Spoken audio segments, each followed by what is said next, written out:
دیکھیے جیسا کہ ہم نے خطبے میں بھی دیکھ لیا، اللہ نے قیام اللیل جو ہے اسے فرض نہیں ٹھہرایا تطوع، قرآن مجید میں بھی اس کا کوئی ذکر نہیں، احادیث میں اس کی تشویق و ترغیب پوری موجود ہے۔ ایک اور حدیث بھی ہم بعد میں پڑھیں گے اس پر۔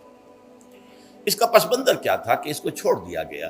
اب ظاہر بات ہے مسلمانوں میں کمزور بھی ہیں، مسلمانوں میں وہ مزدوری کرنے والے بھی ہیں، روزہ تو فرض ہے ان پر، چاہے مئی کا مہینہ ہے اور گندم کاٹنی ہے، روزہ تو پھر بھی رکھنا ہوگا، یہ سب کچھ، لیکن یہ کہ رات کو پھر کھڑے رہنا ان کے لیے، جاگنا ممکن نہیں، لہذا ان کے اوپر یہ چیز فرض نہیں۔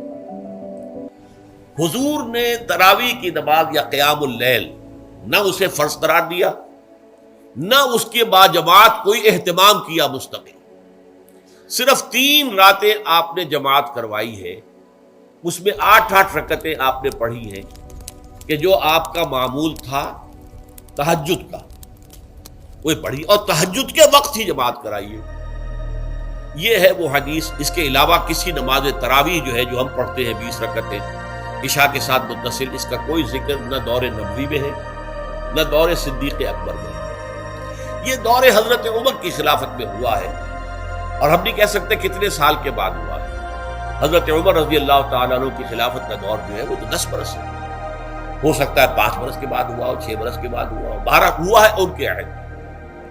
حضرت عمر ایک مرتبہ مسجد میں داخل ہوئے، مسجد نبی میں، تو دیکھا کہ کچھ لوگ 8 10 12 جو ہیں وہ ایک جو ہے حافظ کے پیچھے کھڑے ہوئے اور قرآن سن رہے ہیں، کچھ دوسرے کونے میں کھڑے ہیں، کچھ کہیں اور کھڑے ہیں، مختلف جماعتیں ہو رہی ہیں۔ تو انہوں نے سوچا کہ کیوں نہ ان سب کو ایک امام کے پیچھے جمع کر دیا جائے، اور اس کے لیے لوگوں کی سہولت کے لیے عشاء کے ساتھ متصل رکھ دیا جائے، اس لیے کہ تہجد کے وقت اٹھنا جو ہے وہ تو ہر کس و ناقص کا کام نہیں ہے، کہ عشاء کے بعد اگر تھوڑا سا اضافی وقت ہو صرف، تو یہ ہر شخص کر لے گا، مزدور بھی کر لے گا۔ لہذا آپ نے یہ نظام تجویز فرمایا کہ عشاء کے متصلاً بعد 20 رکعت نماز پڑھی جائے اور ایک امام کے پیچھے پڑھی جائے۔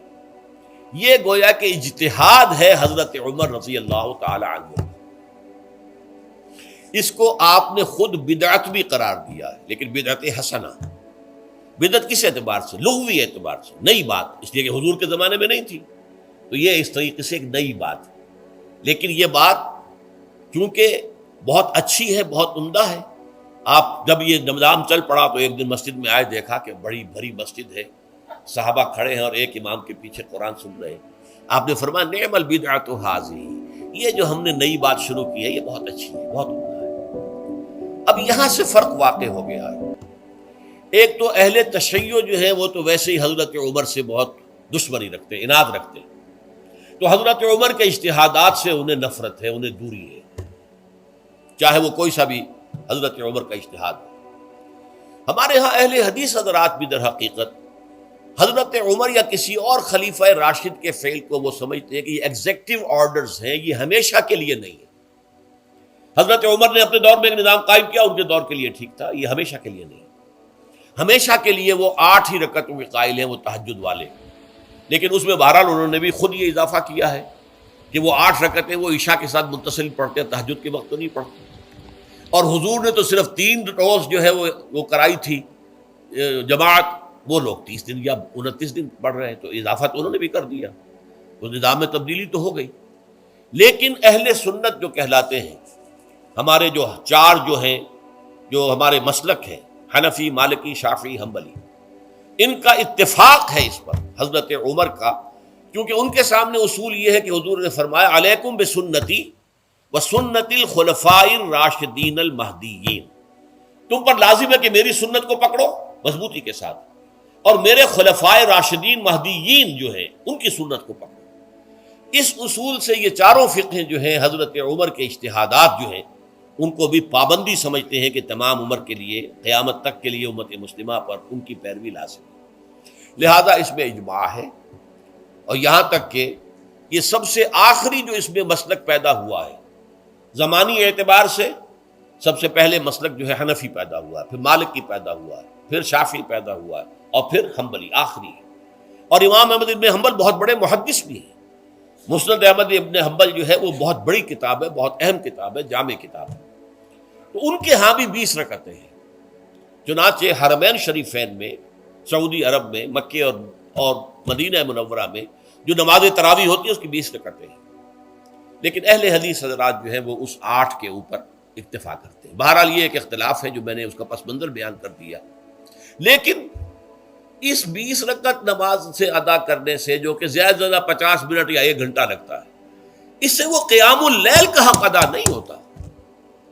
قیام اللیل کا تو کچھ اور ہی تقاضا ہے۔ قیام کسے کہتے ہیں؟ یہ سورہ مزمل سے واضح ہوتا ہے، یا ایھا المزمل قم اللیل الا قلیلا نصفہ او انقص منہ قلیلا او زد علیہ ورتل القرآن ترتیلا۔ آدھی رات یا آدھی رات سے کچھ کم، یعنی تہائی رات، یا آدھی رات سے کچھ زائد، 2/3 رات، یہ ہے قیام اللیل۔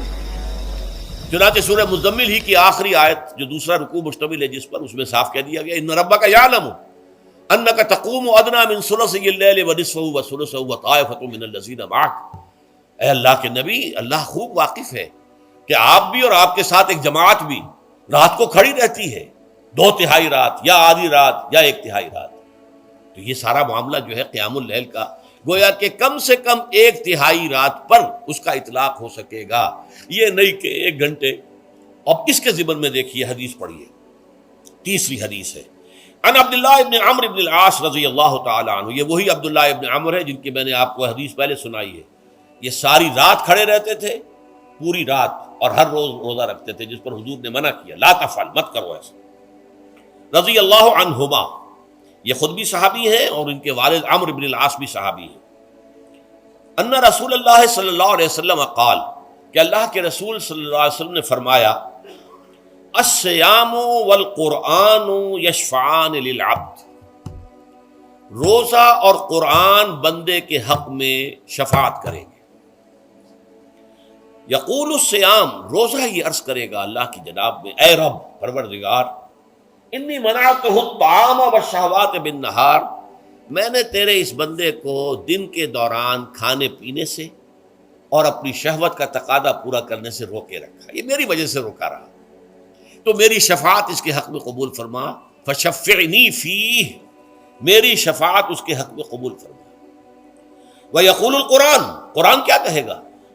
منعتہ النوم باللیل، میں نے اسے رات کے وقت سونے سے، نیند سے روکے رکھا، فشفعنی فیہ، تو اس کے حق میں میری شفاعت قبول فرما۔ حضور فرماتے ہیں فیشفعان، ان دونوں کی شفاعت قبول کی جائے گی۔ یہ ہے قیام اللیل۔